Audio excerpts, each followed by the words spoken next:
Are you holding yourself back because you're setting too safe of a goal? Hi, it's Melanie Benson Strick here, and I'm America's leading small business optimizer, and I want to welcome you to this weekly podcast.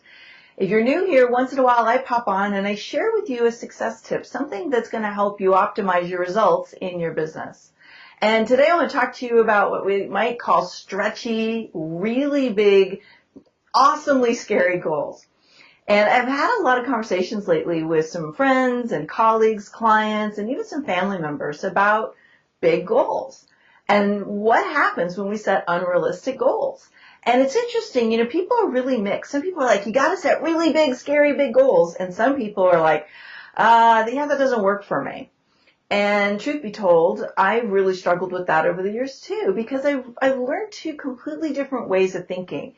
I'm trained as a project manager, and my job when I was in corporate was to make sure goals got done. So that, in a way, conditioned me to have goals that had deadlines that I knew I could meet, because that's where the reward came from. So as I became an entrepreneur, this game dramatically shifted because there was no safety in my business. I wasn't going to get very far if I always had if I always had goals that I knew I could achieve. Let's put it that way. So I read a quote, and I believe it was Tim Ferriss. I read this quote recently, and it was really made me think about things. It said, 99% of the world is convinced they are incapable of achieving great things, so they aim for the mediocre middle ground. I wonder, how often do we aim for mediocrity and we don't even realize it? We're trying to keep ourselves from getting hurt or disappointed, and really what we're doing is we're taking ourselves out of the greatest game on earth, which is the ability to grow and evolve and achieve greatness and things that we didn't even know we could, that surprise us and become magical miracles, if you want to put it that way. Well, here's what's happening when we set our goals too small. We're bored. We're under challenge. We're not stimulated. We're not growing that way. And what we're doing is we're really just casting this really small net and just putting this small circle around our life that says, this is the box I want to play in. And when we stop challenging ourselves and we stop pushing beyond the comfort, and by the way, comfort comes in a lot of different forms, but when we're making ourselves comfortable and we're just aiming for what's inside the comfort zone, what we know we can achieve, what we're doing is we're actually undermining our self-confidence. We are reinforcing the limitations and the belief systems that are deeply programmed inside of us for mediocrity, or to really play in a struggle zone. Even though there's safety there, it's that old saying of the known evil is better than what's unknown, even if it could be great, right? So how can you set really big stretch goals without feeling like a failure? Because here's what I see happen. One or two things happens when people set stretch goals. They either shoot for it, or actually three things. So they go for it and they nail it. Woohoo! Big celebration. We're happy, patting ourselves on the back. But there's two other scenarios. And one scenario is you aim for this really big goal, but you don't make it.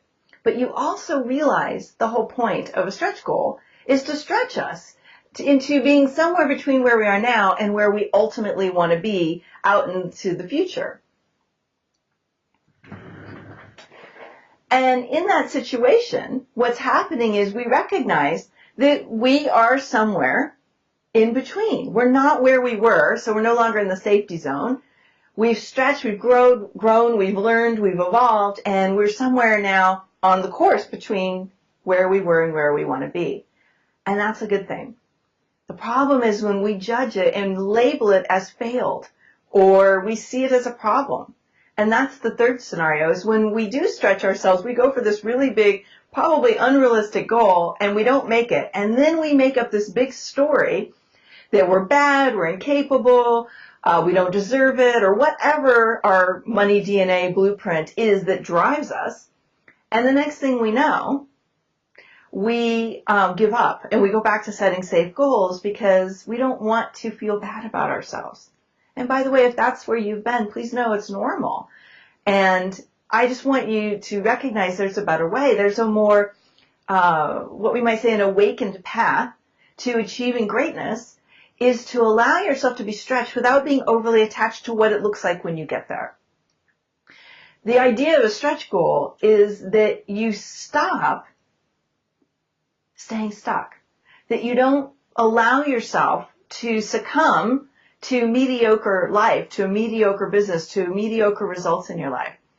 And that simply by recognizing what you want and what you need to do to get there, you will start to amp up this energy inside of you. You'll be more motivated. You'll be more inspired. Your mind will start to sharpen. And one of the whole points of setting a stretch goal is to cause us to evolve the tools, the learnings, and the strategies that we use today. And that is what allows us to grow and evolve our business overall. Now, of course, if you're not an entrepreneur, but you're here because you just like this message, then great. Just know this applies to actually any area of our life. But the thing you have to watch out for is where you've given up before you start, where you are playing it safe, or you're accepting something that truly isn't what you want because it's easy or it's comfortable, or you don't believe that that great thing is something you can have. Now, let me give you one more little piece of wisdom to help you with this, because I want to challenge you to set a stretch goal. You know, one of the programs I run here is called Inner Mastery for High Achievers, and I recently challenged my members of that program to set stretch goals for the new year, because I wanted them to stop being those small results where they feel frustrated because they can't break out of the patterns that are keeping them locked in. So we set really big stretch goals.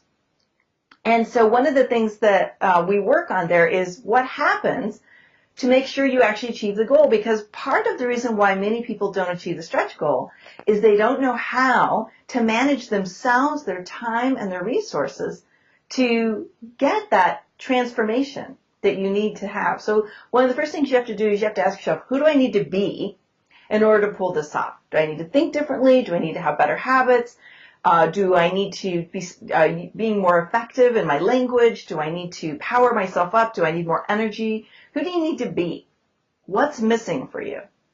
The second thing I like to ask myself or work with a client on if they're setting a stretch goal is, what do you need to be willing to do differently that you're not doing now, especially if you've set this goal before and you haven't achieved it?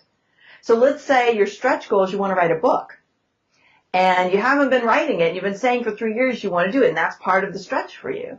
Well, have you set a time to work on the book, or do you just talk about it? Do you have a writing buddy? Do you have accountability? Do you know what your topic is? Like, what are the things that are missing? And that leads us to the third point, clarity. You need to know what steps, and this is really important if you are a how person. Because setting big goals gets scary for the person who's a how person, that you're like, I have no idea how to get there. And, you know, if you don't know what steps to take, you'll literally feel paralyzed and do nothing. So part of setting really big goals is breaking yourself out of the addiction to how. And when you set a really big goal that's bigger than anything you've ever done before, you're not going to know how because you haven't done it. So you need to do one of a couple things. You either need to hire a mentor who will help you break it down, or you need to do the research and figure out when somebody has achieved this, or what are the elements that need to be there. You can't just sit there and wish yourself into this new place. You have to follow a path. And sometimes the only path you'll know is what's the next step right in front of you. And when you take that next step, then you'll know the next pieces. And again, I get it. If you're a how person, that's going to be super challenging. That might be part of your stretch, is to learn how to allow yourself to be guided into new terrain without the addiction to having to know how. And it's going to cause you to really grow and evolve your patience, your focus, your discipline, and the ability to surrender to a greater experience without knowing how you're going to get there. So I've covered a lot of pieces of stretch goals. And here's what I want to leave you with today. If you've been playing it safe and you haven't stretched and your goals are a little bit too safe, let's set a challenge. What's something you could stretch into? It could be personal. like maybe a health goal or a fitness goal. Maybe it's a financial goal. I know that's a big one for the MoneyDNA participants. It's like stretching into a new level of financial freedom or setting financial reserve goals. But it could also be that you simply want to stretch into a new level of achievement or significance. Set a goal for yourself that stretches you. It should be scary. It should be something you have never done before. But it's something that if you think about being there, it makes you feel alive. It makes you feel passionate and excited. And if it's not, we got to look at what's the limitations and the success barriers that are holding you hostage where you are right now. I'd love to hear your thoughts. Share them in the comments below. Let me know what's your stretch goal, or why are you having a hard time setting the stretch goal? Let's see what we can do to support you. But in the meantime, start stretching. Even if every day you just do something that's slightly outside your comfort zone, trust me, you're going to be a completely transformed person by the end of the year. All right, we'll see you again next week with another small business optimizer interview or tip to help you be the best business owner and entrepreneur you can be. Bye for now.